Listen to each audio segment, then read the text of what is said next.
Numerical law of vector addition. समझो रहे इसको, बहुत इंपॉर्टेंट है, दिस इज वेरी इंपॉर्टेंट। अब यहां से इसके टॉपिक्स, इंपॉर्टेंट टॉपिक्स चालू हो गए, that is triangle law of vector. अभी तक तो हम लोग ने वेक्टर के टाइप्स पढ़े।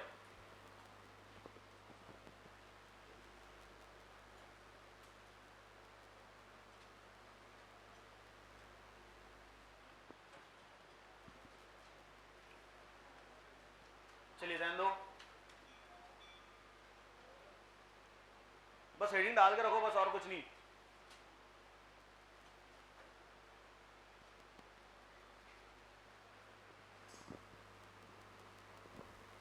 हो गया क्या? बंद कर दो, पूरा ध्यान इधर, पूरा ध्यान इधर। हाँ, अब नाम ही कुछ कुछ चीजें हम लोग को बता रहा है कि भाई साहब जो एडिशन होगा वेक्टर्स का वो थोड़ा ट्रायंगल के फॉर्म में होना चाहिए, है ना। और ट्रायंगल की थोड़ी थोड़ी प्रॉपर्टी आप जानते भी होंगे, ठीक है। अब ज्यादा प्रॉपर्टी की हम लोग से कोई लेना देना नहीं, जो हम लोग यहाँ हमारे काम की है बस वही प्रॉपर्टी को हम लोग दोहराएंगे।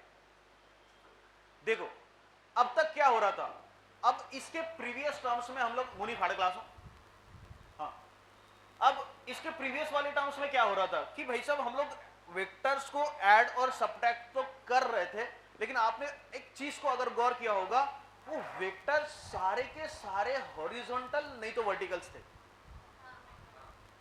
सारे के सारे वेक्टर्स क्या थे आपके? हॉरिजॉन्टल और वर्टिकल्स। आपने कोई ऐसा वेक्टर देखा जो इंक्लाइंड हो? ऐसा नहीं ना। आपने अभी तक ऐसे वेक्टर्स को ऐड और सब्ट्रैक्ट कर रहे थे, ये ऐसे कुछ है ना, यही कहानी दोहरा देना हम लोग। अब और ये अदरवाइज हम लोग ऐसे रहेंगे तो हम लोग सिंपल सी मान देंगे भैया दोनों का ऐड होगा, है ना, क्योंकि दोनों का डायरेक्शन एक ही आ रहा है, ठीक है। अब तक तो हम लोग ऐसी वेक्टर्स का एडिशन और सब्ट्रैक्शन कर रहे थे जो एग्जैक्टली एक तो हॉरिजॉन्टल थे नहीं तो वर्टिकल्स थे, ठीक है। वर्टिकल वाले एग्जांपल नहीं लिए, लेकिन वही कंसेप्ट अगर आप वर्टिकल्स में लगा देंगे तो वो आपका क्वेश्चन सॉल्व हो जाएगा। तो इट मींस दैट कि इसके प्रीवियस में जो चीज हमारी हो रही थी, क्या चीजें हो रही थी कि भैया हम लोग वेक्टर्स का एडिशन सब्ट्रैक्शन पॉसिबल तो कर रहे थे, बट वो वेक्टर्स का एडिशन सब्ट्रैक्शन हम लोग तभी पॉसिबल कर रहे थे एक तो वो हॉरिजॉन्टल, पूरा का पूरा हॉरिजॉन्टल हो, और एक तो वर्टिकल हो, क्लियर। बट क्या ऐसा हो सकता है कि भैया सिर्फ और सिर्फ हॉरिजॉन्टल और वर्टिकल्स का वेक्टर्स का एडिशन सब्ट्रैक्शन होगा? नहीं ना। कुछ वेक्टर्स ऐसे भी होंगे जो इंक्लाइंड भी हो सकता है, कुछ वेक्टर ऐसे भी होंगे जो फर्स्ट क्वाड्रेंट में जाएंगे, कुछ वेक्टर ऐसे भी होंगे जो सेकंड क्वाड्रेंट में जाएंगे, कुछ वेक्टर्स ऐसे भी होंगे जो थर्ड क्वाड्रेंट में जाएंगे, कुछ वेक्टर ऐसे भी होंगे जो फोर्थ क्वाड्रेंट में जाएंगे। अरे हो सकता है ना। तो ऐसा तो नहीं होगा ना कि भैया जो इंक्लाइंड वेक्टर है उसका एडिशन सब्ट्रैक्शन पॉसिबल नहीं है, नहीं, ऐसा तो नहीं हो सकता। तो अगर आपका वेक्टर इंक्लाइंड हो जाता है, समझ आ रहा है, अगर आपका वेक्टर एग्जैक्टली ना तो हॉरिजॉन्टल है ना तो वर्टिकल है, मतलब इसका मान के चलो कि दो जिसका आपको एडिशन कराने हैं, वो एडिशन कराने के लिए जो वेक्टर्स है आपके ना तो 100% हॉरिजॉन्टल है ना तो 100% वर्टिकल है, तो ऐसे अगर वेक्टर्स हमारे पास में, तब उसका एडिशन करना पॉसिबल है, बिल्कुल भी पॉसिबल है। लेकिन उस वेक्टर्स का एडिशन एक लॉ से किया जाएगा, और वो जो लॉ होगा उसका नाम होगा ट्रायंगल लॉ। समझ में आ गया? और उसी को कहेंगे हम लोग triangle law of vector addition. तो triangle law of vector addition क्या कहता है कि मान के चलो कि मेरे पास में दो वेक्टर्स है, एक वेक्टर ले लेता हूं कुछ ऐसे, ठीक है, मान के चलिए मेरा ए वेक्टर है, ठीक है ना। अब दूसरा वेक्टर मैं कुछ ले लेता हूं ऐसे, ठीक है, ये बी वेक्टर है। अब कुछ वेक्टर्स की बेसिक चीजें, भैया ये तो तेरा टेल कहलाता है ये वेक्टर का, है ना, ये मेरा पहला वेक्टर है, ये मेरा दूसरा वेक्टर है, ठीक है ना। अब मेरे को इनको दोनों को ऐड करना है। अब दोनों को ऐड करने का तरीका ट्रायंगल लॉ के हिसाब से लेंगे। अब ट्रायंगल लॉ क्या कहता है कि भैया दो वेक्टर्स आपके पास में होने चाहिए, और एडिशन तभी पॉसिबल होगी जब वो सेम टाइप के होंगे। ये प्रीवियस वाले इसमें ही पढ़े हम लोग, जब फिजिकल क्वांटिटी आपकी सेम है तभी तो एडिशन और सब्ट्रैक्शन पॉसिबल है। दूसरी क्वांटिटी के साथ में ऐड और सब्ट्रैक्ट होगी क्या? नहीं। तो सबसे मेन बात तो ये होगी कि भैया मेरे पास में ये जो दो वेक्टर्स है, ये दो वेक्टर सेम टाइप के होने चाहिए। पहली बात तो ये क्लियर होगी। अब देखो जी, ये जो पहला वेक्टर है, ये जो दूसरा वेक्टर है, ये पहला और दूसरा वेक्टर का आपको एंडिंग पॉइंट स्टार्टिंग पॉइंट समझना है, ठीक है। तो टेल को कहते हैं हम लोग starting point of the vector, और हेड को कहते हैं हम लोग ending point of the vector. इतना क्लियर हुआ? अभी ये स्टार्टिंग पॉइंट है ना वेक्टर का, और ये एंडिंग पॉइंट है। ये क्या है? Starting point. ये क्या है? इतना क्लियर सभी को? ठीक है। अब देख क्या होगा, ये जो पहला वेक्टर है, दूसरा वेक्टर है, अब ये दोनों वेक्टर का मेरे को एडिशन कराना है। तो एडिशन कैसे पॉसिबल होगा? जो दूसरा वेक्टर है, ये दूसरे वेक्टर को आपको पहले वेक्टर के ऊपर रखना है, समझे? और जब पहले वो वेक्टर के ऊपर रखेंगे तो आपकी डायग्राम कुछ ऐसे बनेगी। देख ये दोनों का मेरे को करना है एडिशन, है ना, एडिशन करना है। तो ये इसी को एक वेक्टर यहाँ आ गया, ये मेरा पहला वेक्टर था, ठीक है। अब मैं क्या करता हूँ भैया, इसको उठा के इसके ऊपर रख दे, ठीक है, इसको उठा के इसके ऊपर रख दो, so we get this like this. तो ये वेक्टर हो गया इधर। अभी कुछ बात समझ में आ गई है? अब वेक्टर को रखना कैसे ये भी अब इंपॉर्टेंट है। अब वेक्टर को कैसे भी नहीं रखेंगे, दूसरा जो वेक्टर है, दूसरा वेक्टर का स्टार्टिंग पॉइंट और पहले वेक्टर का एंडिंग पॉइंट, दोनों को जोड़ दो। देखो मैंने ये दोनों जोड़ दिया, समझा? अरे समझा क्या? ये वेक्टर उठा करके मैंने यहां रख दिया, और यहां रखने का तरीका क्या होगा कि भैया पहले वेक्टर का एंडिंग पॉइंट, दूसरे वेक्टर का स्टार्टिंग पॉइंट, दोनों को जोड़ दो। क्लियर? अब क्या होगा, अब दोनों को आपने जोड़ दिया, अब मेरे को इसका रिजल्टेंट निकालना है, आंसर निकालना है ना मेरे को इसका। तो आंसर कैसे निकलेगा? ट्रायंगल के हिसाब से। तो मेरी जो एक इक्वेशन यहां पे दूसरा जो रिजल्टेंट बनेगा, मतलब इन दोनों का जो रिजल्टेंट बनेगा, मतलब इन दोनों का जो आंसर आएगा, जिसको रिजल्टेंट हम लोग बोलेंगे, वो रिजल्टेंट पहले वेक्टर के स्टार्टिंग पॉइंट से और दूसरे वेक्टर के एंडिंग पॉइंट से, पहले वेक्टर के स्टार्टिंग पॉइंट से दूसरे वेक्टर के एंडिंग पॉइंट, इन दोनों को जोड़ दो आप, so we get this resultant vector, और ये हो गया तेरा आर वेक्टर। समझ में आ रहा है क्या? सो ये जो तेरा आर वेक्टर बना, तो आर वेक्टर का इक्वेशन क्या बनेगा? A vector plus B vector,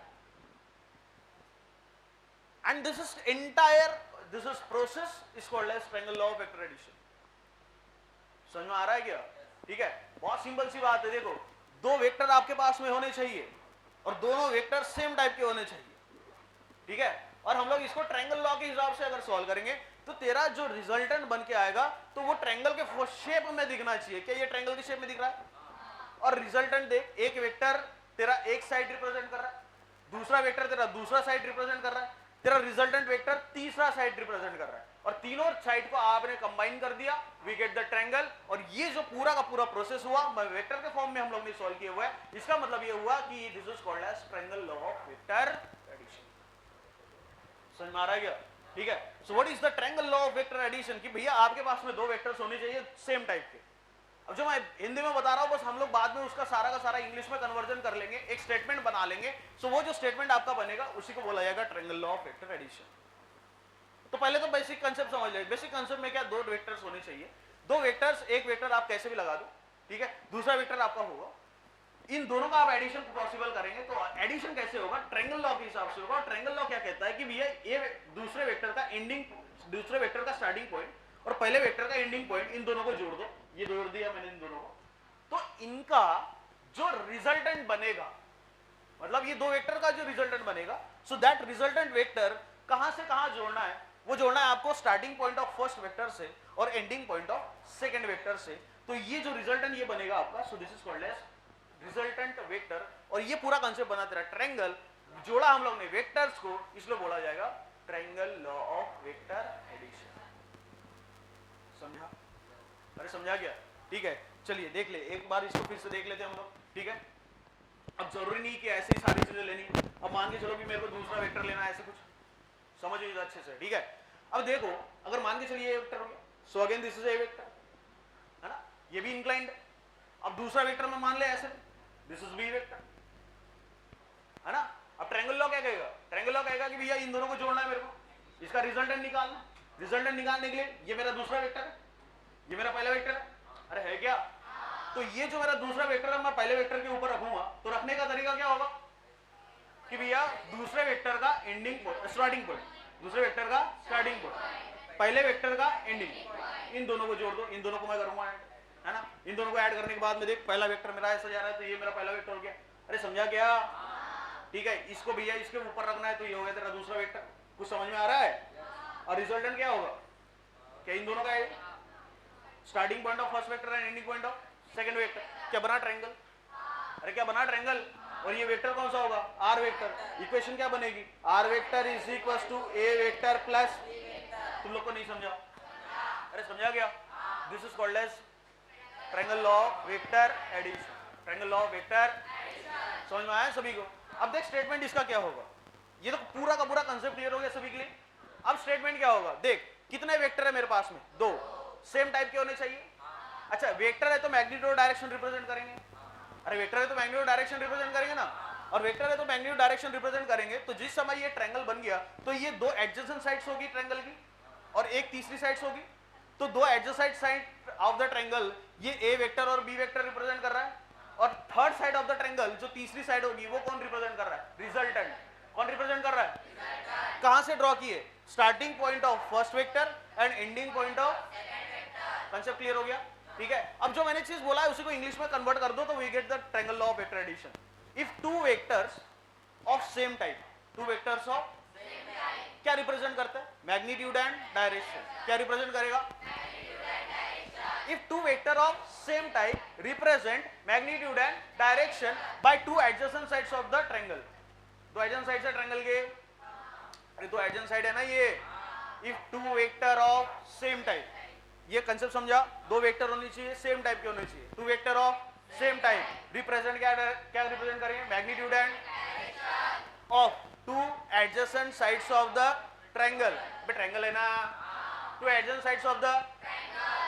अब इन दोनों का रिजल्टेंट ये है, देन देयर रिजल्टेंट, ये जो रिजल्टेंट है, रिजल्टेंट भी वेक्टर ही है। अब वेक्टर है तो रिप्रेजेंट क्या करेगा? Magnitude and, then their resultant represent magnitude and by third side of the triangle. क्या रिप्रेजेंट कर रही है? Third side of the triangle. कहां से ड्रॉ किए? Draw from the starting point of first vector and ending point of is called as triangle law of vector addition. समझा? देख statement देख, फिर से रिपीट करता हूं। If two vector of same type, two vector of represent magnitude and by two adjacent sides of the triangle, by two adjacent sides of the, then their resultant represent magnitude and direction by third side of the triangle. Clear? Draw from starting point of first vector and ending point of is called as triangle law of vector addition. समझा? अबे समझा क्या? बोल, what is triangle law of vector addition? If two vector of same type, two vector of represent magnitude and by two adjacent sides of the, then their resultant represent magnitude and direction by third side of the triangle drawn from। कहां से draw किया? Starting point of first vector and ending point of is called as triangle law of vector. समझा क्या? बोल, what is triangle law of vector addition? If two vectors of same type, two vectors of represent magnitude and direction, by two adjacent sides of the triangle, by two adjacent sides of the, then their resultant, इन दोनों का resultant है ये, तो then their resultant represent magnitude and by third side of the triangle, by drawn from starting point of first vector and ending point of is called as triangle law of vector। समझा क्या? बोल फिर से, what is triangle law of vector addition? If two vectors of same type, two vectors of represent magnitude and by two adjacent sides of the triangle, by two adjacent sides of the, then their resultant represent magnitude and direction, then their resultant represent by third side of the triangle, by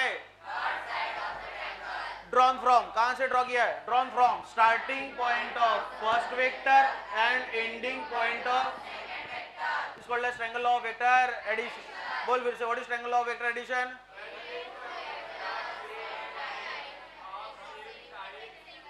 अबे 10 बार बोल दिया मैं अभी, बोला कि नहीं? हाँ, what is triangle law of vector addition?